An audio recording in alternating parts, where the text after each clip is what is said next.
Hello, my dear friend. I hope you are doing great. Welcome to my channel. If you have not subscribed it, please subscribe it. Press the bell icon. Hit the like button also.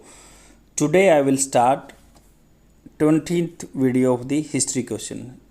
As you know, we have already covered 19 video of the history question. If you have not watched, please visit all of that.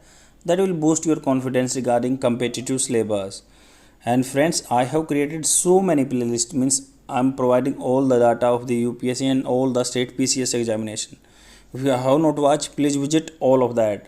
That will connect your dots in your mind of the knowledge.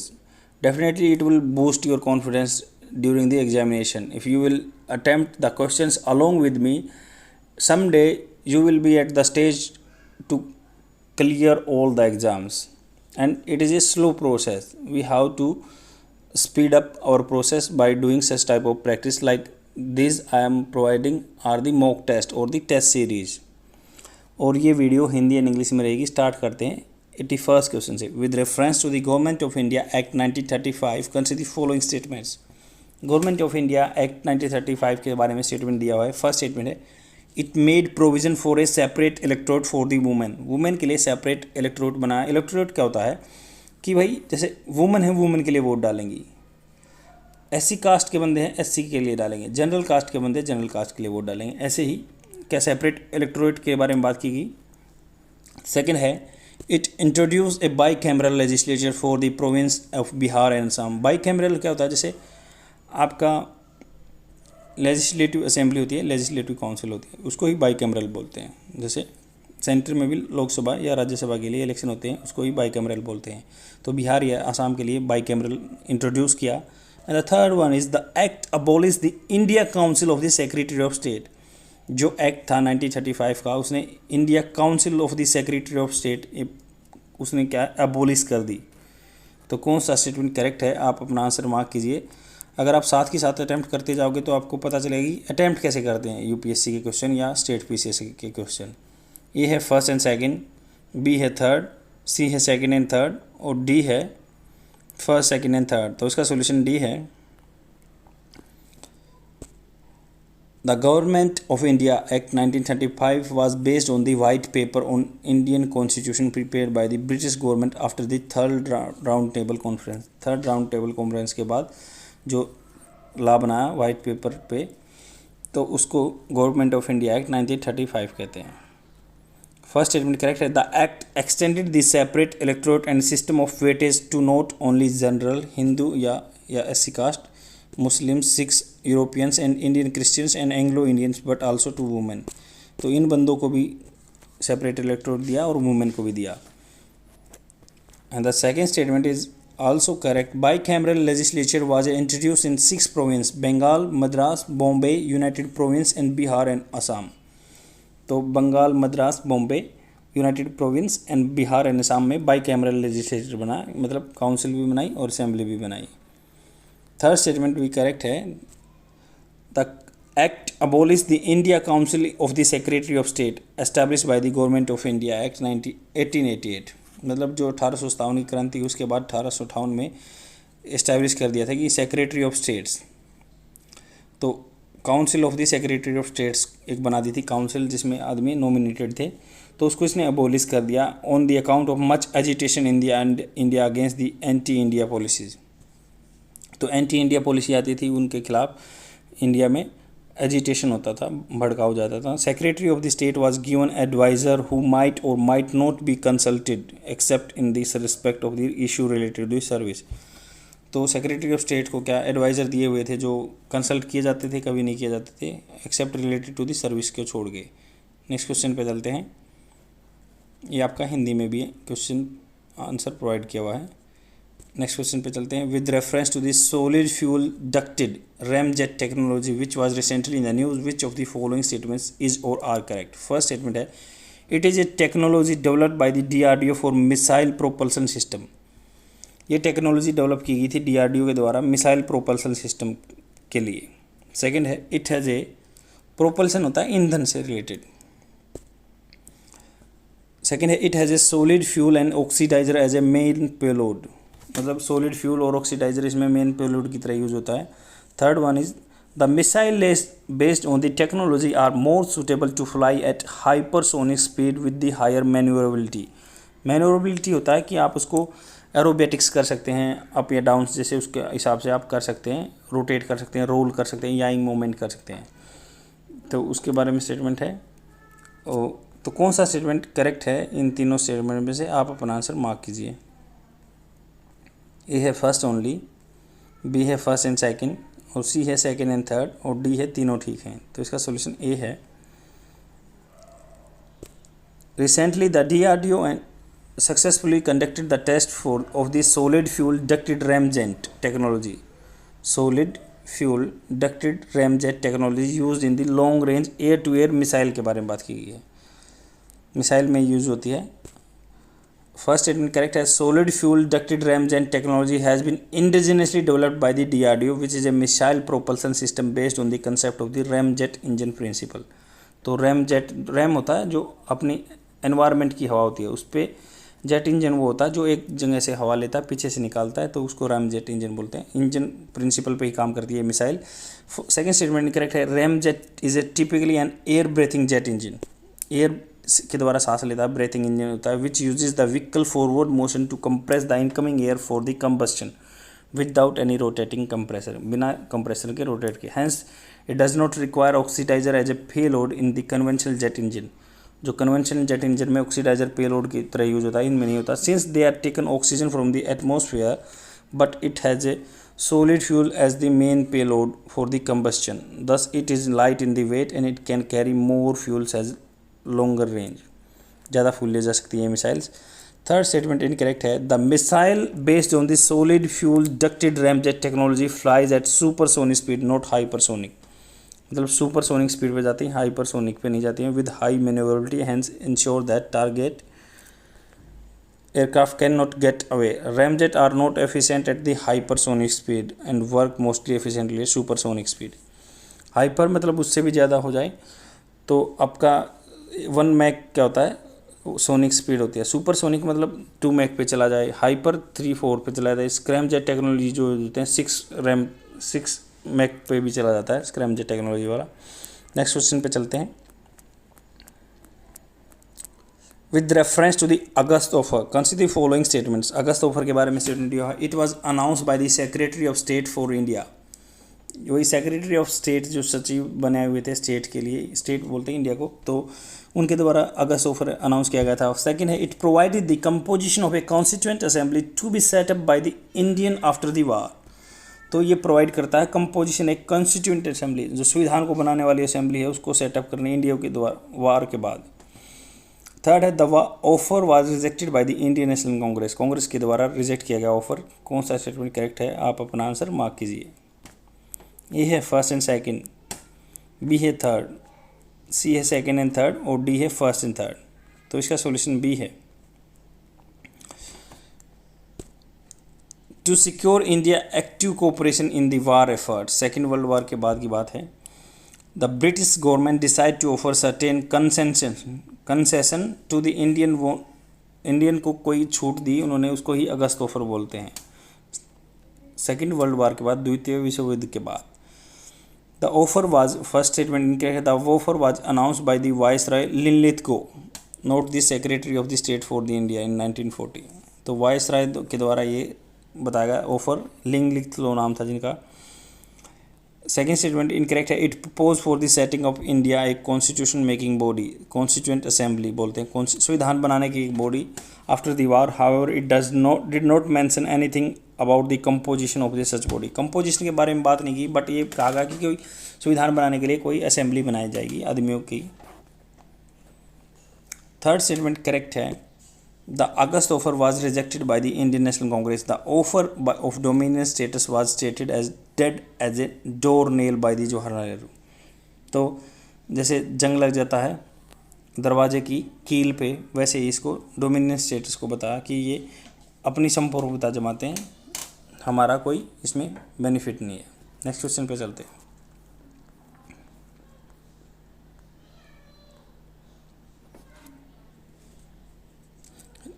Which of the following act provided remedial measures by the British to prevent terrible uprising in India? तो कौन कौन से rule थे जो British के द्वारा tribal, जैसे वहाँ पे लोकल जो जाति के लोग रहते थे, उनके अपराइजिंग को दबाने के लिए कौन कौन से एक्ट थे? शेड्यूल डिस्ट्रिक्टेड एक्ट 1874,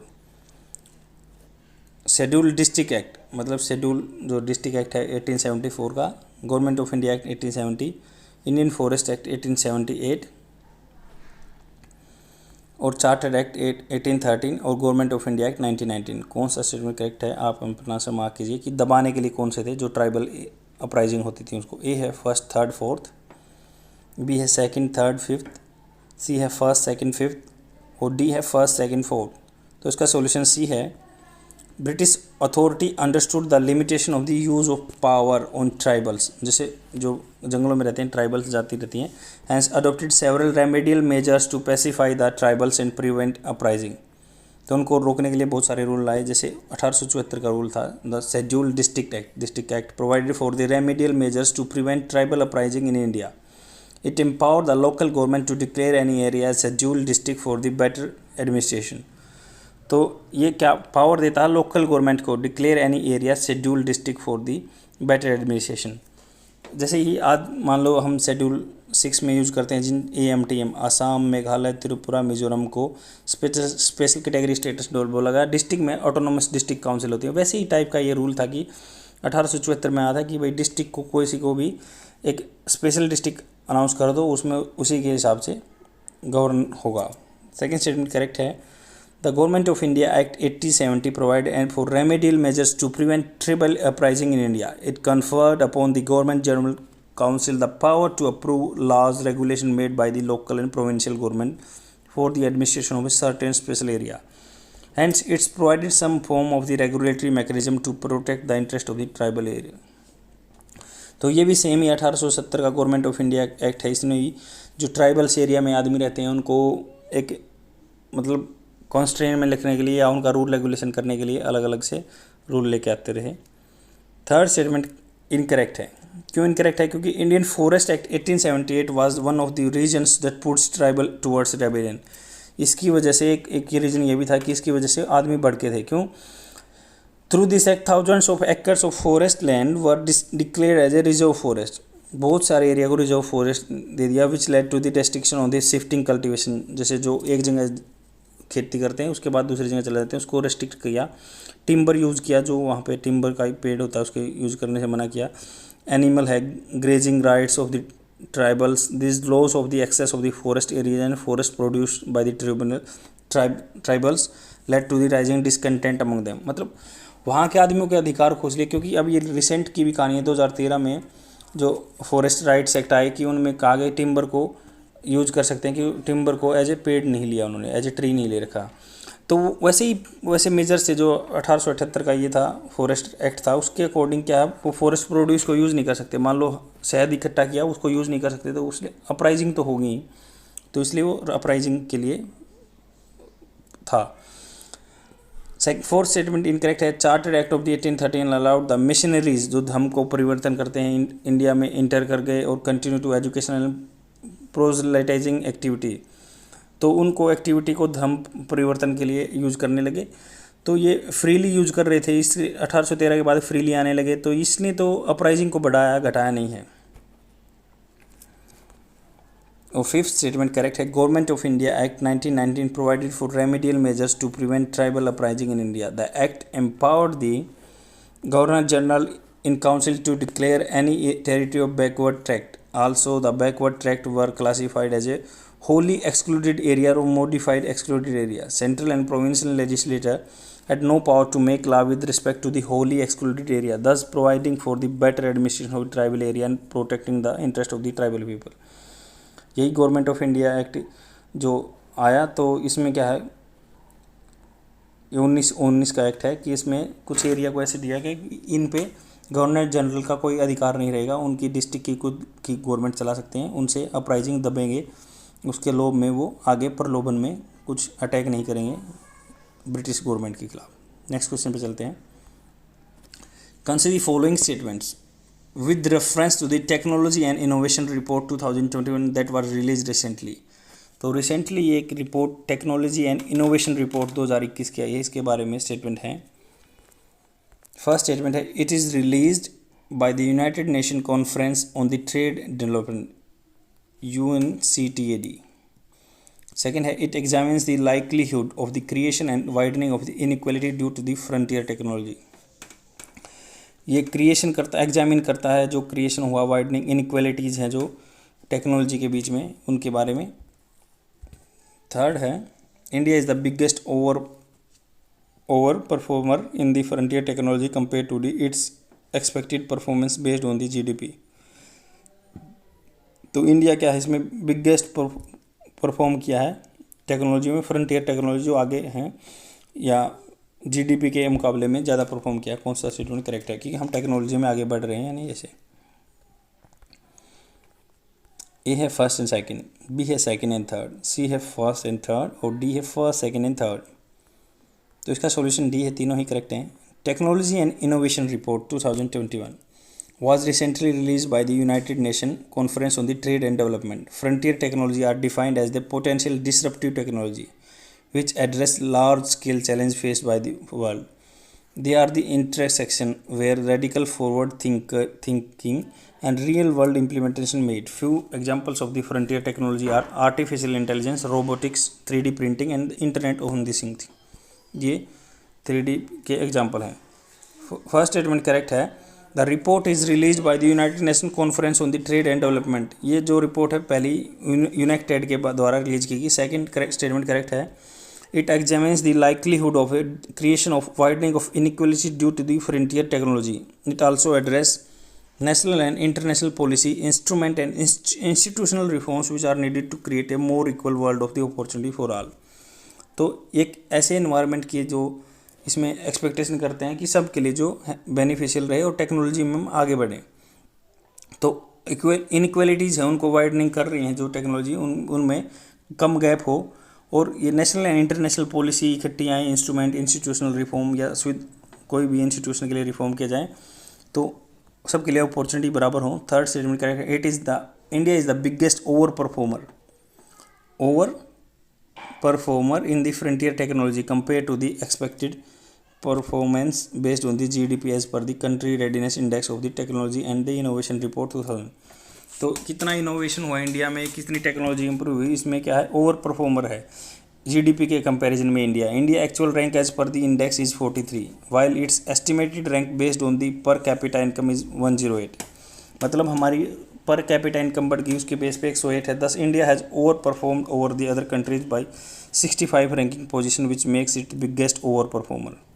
तो हमने एक्स्ट्रा परफॉर्म किया क्योंकि पर जीडीपी के हिसाब से ज़्यादा परफॉर्म बढ़ गई है हमारी परफॉर्मेंस. नेक्स्ट क्वेश्चन है with reference to the Cripps mission to India consider following statement. Cripps mission के बारे में स्टेटमेंट दिया हुआ है. First statement it was sent to obtain India cooperation for the British war efforts in the world war 2. Cripps mission भेजा गया कि जब वर्ल्ड वार हो रही थी तो उसके सपोर्ट लेने के लिए, कोऑपरेशन लेने के लिए इंडियंस का. सेकंड है it propose dominion status for India by the British government for the first time. India को डोमिनियन संप्रभुता स्टेटस दिया. कौन सा स्टेटमेंट करेक्ट है, आप अपना आंसर मार्क कीजिए. ए है फर्स्ट ओनली, बी है सेकंड ओनली, सी है दोनों ठीक हैं और डी है दोनों गलत हैं. तो इसका ए सॉल्यूशन करेक्ट है. The Cripps mission was spent by the British government to India in March 1942. It was headed by the Sir Richard Stafford Cripps, a Labour minister in Winston Churchill coalition government in Britain. इस बंदे का आपने नाम बहुत सुना होगा जिनका नाम था विंस्टन चर्चिल. इनके टाइम पे बहुत सारे फेमाइन आए थे, अकाल आए थे दुनिया में. तो क्रिप्स मिशन क्या भेजा गया था ब्रिटिश गवर्नमेंट के द्वारा मार्च 1942 में.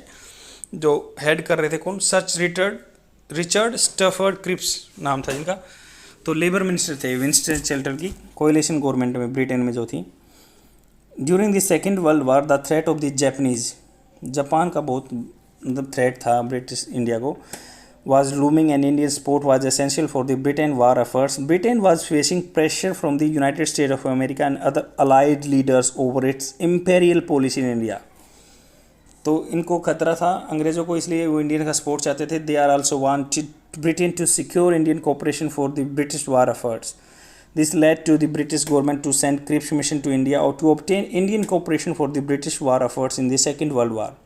सेकेंड वर्ल्ड वार में वो हमारा कोऑपरेशन चाहते थे और उन्होंने इसलिए क्रिप्स मिशन भेजा, उसमें कुछ लुभावनी चीज़ें दी ताकि क्या है आदमी अल्योर हो जाएं, लुभाए जाएं और वो हमारा पार्ट साथ दे दें लड़ाई में, जो सेकेंड वर्ल्ड वार थी। सेकेंड स्टेटमेंट इनकरेक्ट है। क्रिप्स मिशन 1942 में आज just reiterated not for the first time, ये रीआइटरेटेड क्या फर्स्ट टाइम नहीं था, the proposal of the granting dominion status of India which was made earlier in the August offer, जो reject कर दिया था इंडियन नेशनल कांग्रेस ने under the August offer of the 1940 में आता, जो British government acknowledged India right to B A British dominion and propose that Indian could frame their own constitution for the first time.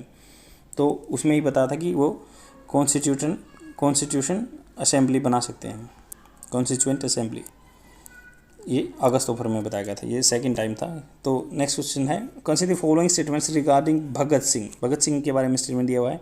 He participate in the non cooperation movement, असहयोग आंदोलन में साथ दिया। Second है during his detention year, जब detention होता है jail में डाल देना, ही रोट द बुक बंदी जीवन। थर्ड है ही क्वाइंड द स्लोगन इनकलाब जिंदाबाद। कौन सा स्टेटमेंट करेक्ट है, आप अपना आंसर मार्क कीजिए।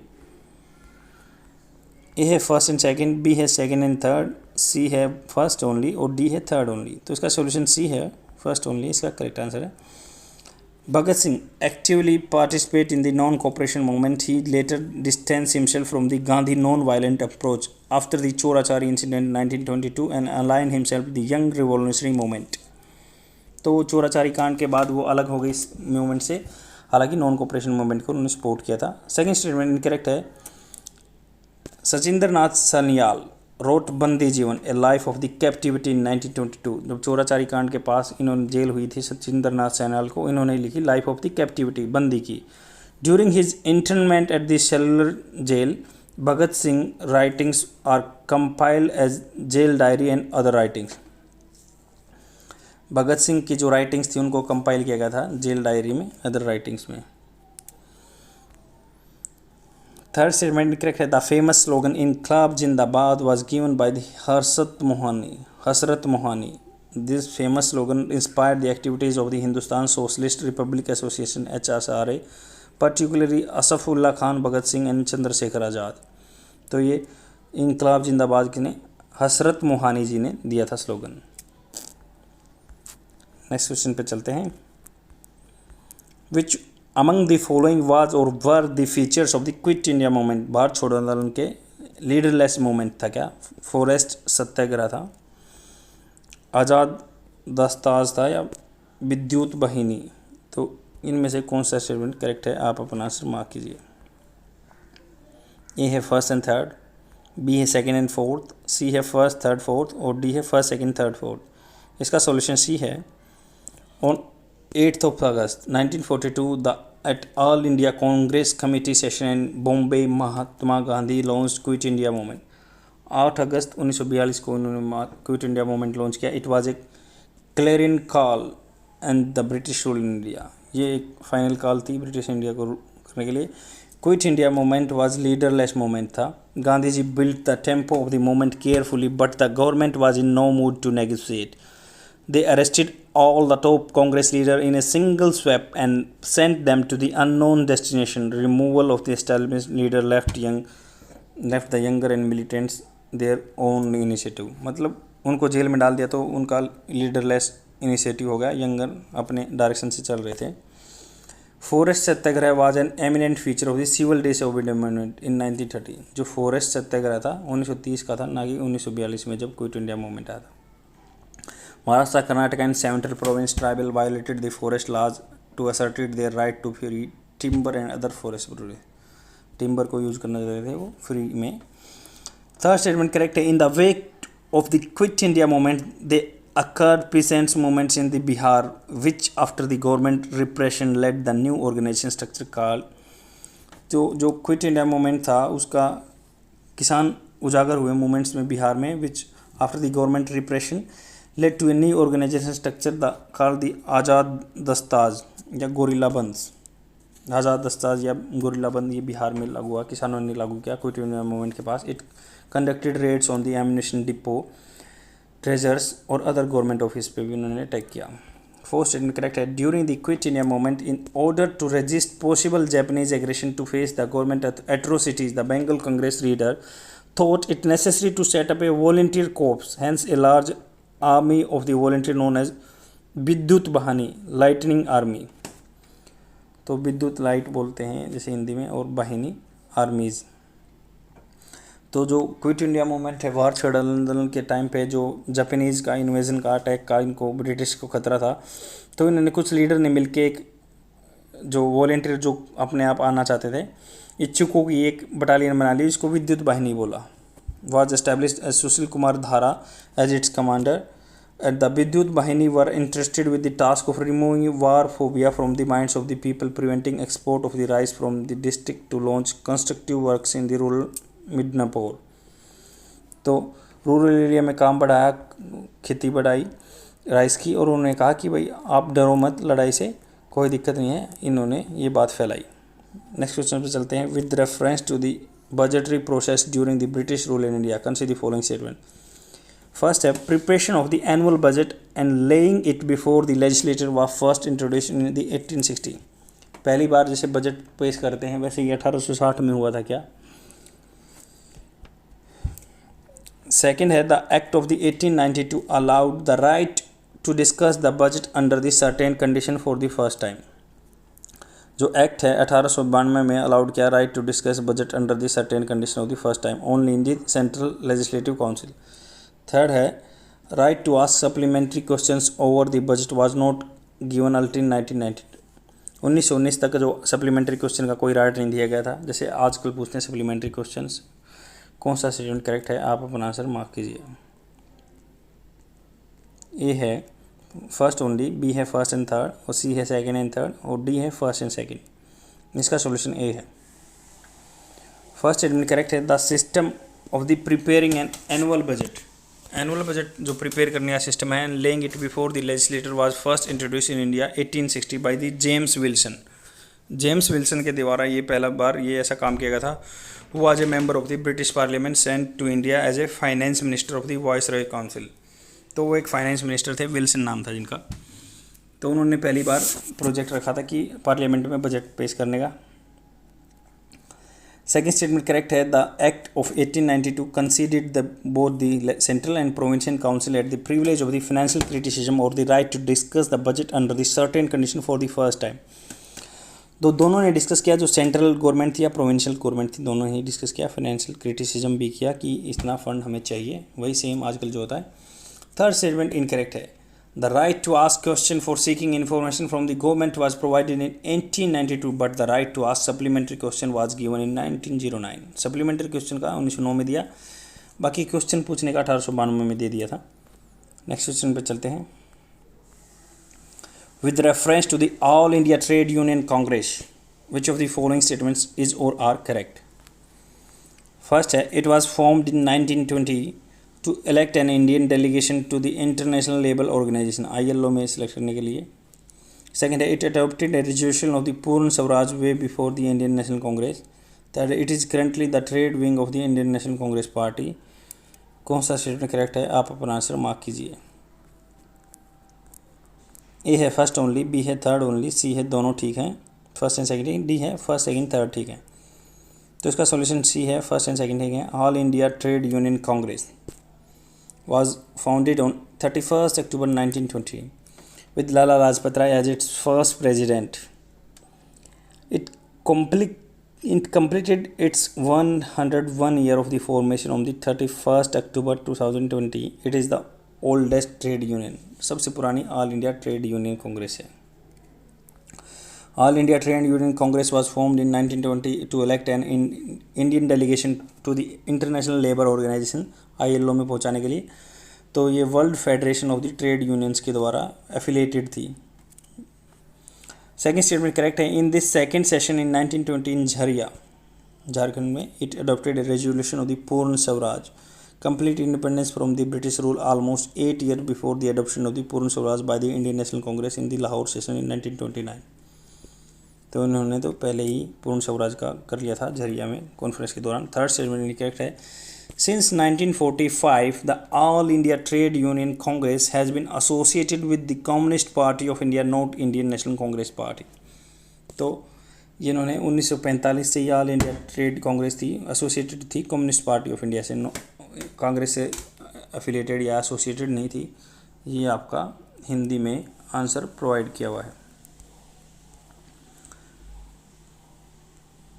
That is all for today. I will come tomorrow with more questions, and please share my video among your friends so that they can get benefited within the free amount, because whatever I am providing here, that is the precise study for the UPSC examination. Share among all. Okay, bye.